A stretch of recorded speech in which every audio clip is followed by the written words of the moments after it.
Mheshimiwa, kwanza ningetamani kujua, je, nyie kama Chadema mna ushahidi gani unaonyesha kuwa taarifa zinazodai kuwa Bwana Onanga hakutumwa na ofisi ya Katibu Mkuu UN kukutana na wadau wa kisiasa hapa Tanzania? Umeniuliza kuhusu uhalali wa ujumbe wa mwakilishi wa Katibu Mkuu Umoja wa Mataifa katika Umoja wa Afrika kule Addis Ababa, Bwana Prophet Onanga.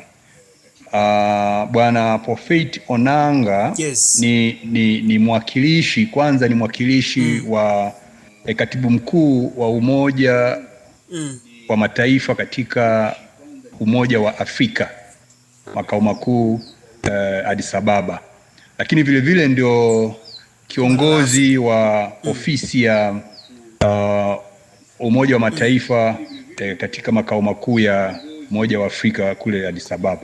Kwa hiyo hizo ndo nafasi zake anapokuwa katika uwakilishi wake pale Addis Ababa. Kazi yake kubwa ni kuboresha, ni kujenga, ni kuimarisha mahusiano ya kitaasisi kati ya Umoja wa Mataifa na Umoja wa Afrika.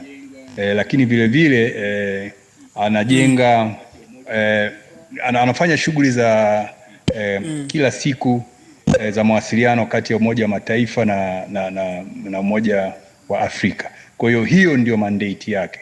Sasa katika ni uhalali wa tukubaliane, anaruhusiwa kuja Tanzania, si ndio?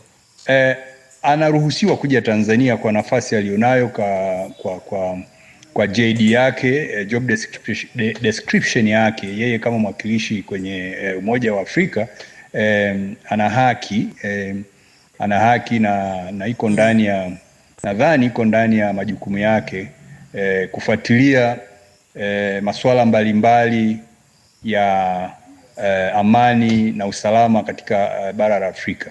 Hiyo nadhani ni moja ya majukumu yake. Nadhani kama umesoma vizuri barua yetu, hatulaumu yeye kuja au kwamba alitumwa au hakutumwa na Baraza la Usalama la Umoja wa Mataifa au na Katibu Mkuu wa Umoja wa Mataifa. Swala letu kubwa hapa ni kwamba, na kama umesoma vizuri hiyo barua, ni kwamba tumeeleza yale ambayo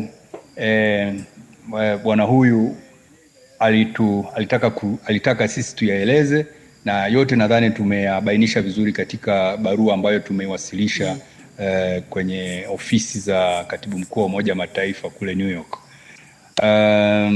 Sasa ukweli ni kwamba alitumwa au hakutumwa, for us hiyo sio issue. Issue ni kwamba sisi lengo letu kubwa ni kwamba tunataka ofisi ya Katibu Mkuu ya Umoja wa Mataifa, ofisi ya Katibu Mkuu wa Umoja wa Mataifa na Baraza la Usalama la Umoja wa Mataifa kuanzisha mchakato ambao ni mchakato huru, na inajulikana kwa mechanisms za Baraza la Usalama la Umoja wa Mataifa ni kwamba alichokuja kukifanya Prophet Onanga it's not a UN fact finding mission, kwa sababu ili kuwepo na hiyo inayoitwa UN fact finding mission, mchakato wake unaanza kwa moja au zaidi ya mwanachama au wanachama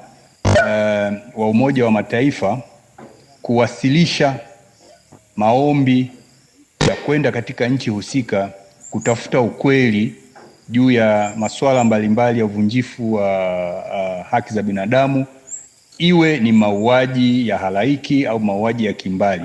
Kwa hiyo ni mchakato ambao unaanza kwa moja au zaidi ya wanachama wa Baraza la Usalama wa Umoja wa Mataifa au wajumbe wa Umoja wa Mataifa kuwasilisha hilo ombi.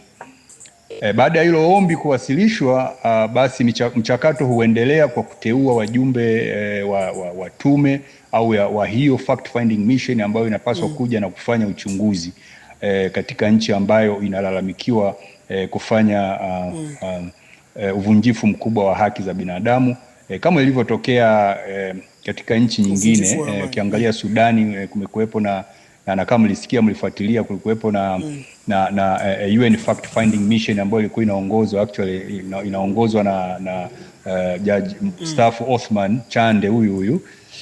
Kwa hiyo na mchakato wake haufanyiki kama hivi ambavyo mmeona bwana Pofeti amekuja Tanzania na akafanya consultations na wadau mbalimbali wa siasa. Kwa hiyo tulichokuwa tunajaribu kusajili ni kwamba umoja wa, licha ya hizi juhudi ambazo anazifanya huyu bwana Pofeti, ni kwamba lazima Umoja wa Mataifa utume hiyo UN fact finding mission ije kubaini ukweli wa nini kilitokea kabla, wakati na baada ya kile kilichoitwa uchaguzi Tanzania Oktoba 29. Kwa hiyo hilo ndio jambo la msingi ambalo linatakiwa kueleweka. Kwa hiyo that's what we actually pleaded with the UN the United Nations Secretary General Office in New York. Sawa, lakini ni nini hasa kinachosababisha Chadema kuwa na mashaka kuhusiana na uhalali wa jukumu la mwakilishi huyo? Mashaka yetu yanatokana na ukweli kwamba, kwanza, kwa nini imemchukua muda mrefu sana huyu mwakilishi wa katibu mkuu wa Umoja wa Mataifa kuja Tanzania na kufanya mawasiliano, kufanya consultations na wadau mbalimbali wa siasa nchini.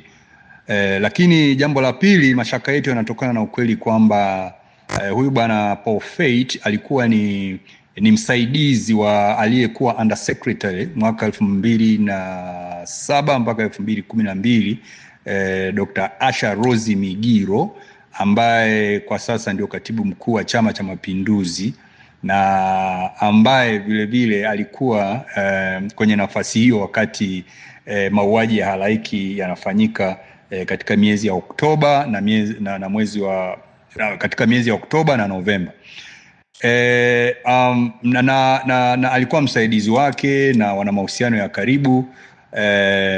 Na kwa nini imechukua muda mrefu sana yeye kuja kufuatilia hili swala ambalo limekuwepo kwa muda mrefu sasa, takriban miezi 6.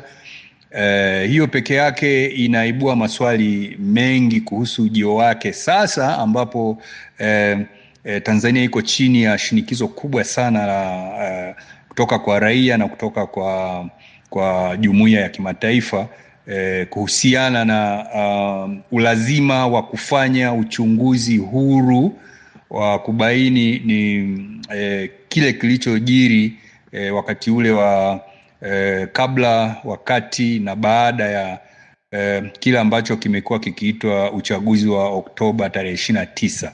Hiyo ni namba moja. Lakini namba mbili ni kwamba japo hatuwezi tukathibitisha kwamba bwana Onanga atashawishika na ukaribu wake wa katibu mkuu wa Chama cha Mapinduzi, na hivyo basi maoni ya Chama cha Mapinduzi, hatuwezi tukapotezea tu tukasema kwamba yuko huru.